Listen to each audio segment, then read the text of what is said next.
நிலங்களுக்கு இழப்பீடு கேட்டு புளியம்பட்டியில் தமிழ்நாடு விவசாய சங்கத்தினர் ஆர்ப்பாட்டம்.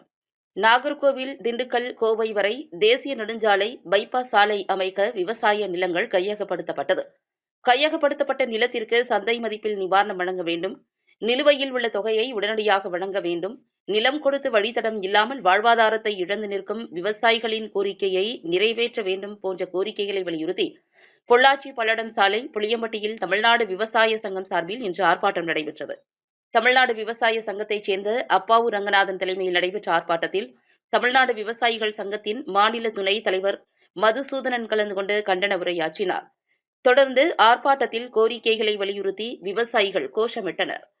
இந்த ஆர்ப்பாட்டத்தில் தமிழ்நாடு விவசாய சங்கத்தின் கோவை மாவட்ட செயலாளர் பழனிசாமி, செயலாளர் ஸ்டாலின் பழனிசாமி, புளியம்பட்டி கிளை செயலாளர் பரமசிவம் உள்ளிட்ட பலர் கலந்து கொண்டனர். எஸ்.ஆர். மதுசூதனன், மாநில துணைத் தலைவர், தமிழ்நாடு விவசாயிகள் சங்கம். திண்டுக்கல், நாகர்கோவில், கோயம்புத்தூர் வரை அமைக்கப்படுகிற இந்த பைபாஸ் சாலையில் குறிப்பாக இந்த நிலத்திற்கு குறைவான தொகையைத்தான் குறித்து கையகப்படுத்தி பாதை அமைத்து வருகிறார்கள்.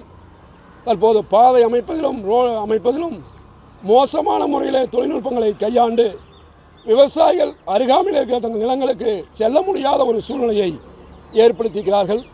இதற்கு தொடர்ச்சியாக கடந்த ஓராண்டு காலமாக மாவட்ட ஆட்சியர், நெடுஞ்சாலைத்துறையிடம் புகார் செய்தும் எந்த நடவடிக்கையும் இல்லாத நிலையில்தான் இந்த ஆர்ப்பாட்டத்தை நடத்தி கொண்டிருக்கிறோம். ஆகவே இந்த ஆர்ப்பாட்டத்தின் மூலம் தேசிய நெடுஞ்சாலைத்துறையை நாங்கள் கேட்டுக்கொள்வது, உடனடியாக சேவை சாலை, அந்த சேவை சாலையை அமைக்க வேண்டும். அது விவசாயிகளும் பொதுமக்களும் பயன்படுத்துகிற அடிப்படையில் இருக்க வேண்டும். அதற்கான நடவடிக்கையை மாவட்ட நிர்வாகம் எடுக்க வேண்டும். தேசிய நெடுஞ்சாலைத்துறையை நிர்பந்திக்க வேண்டும் என்று கேட்டுக்கொள்கிறோம்.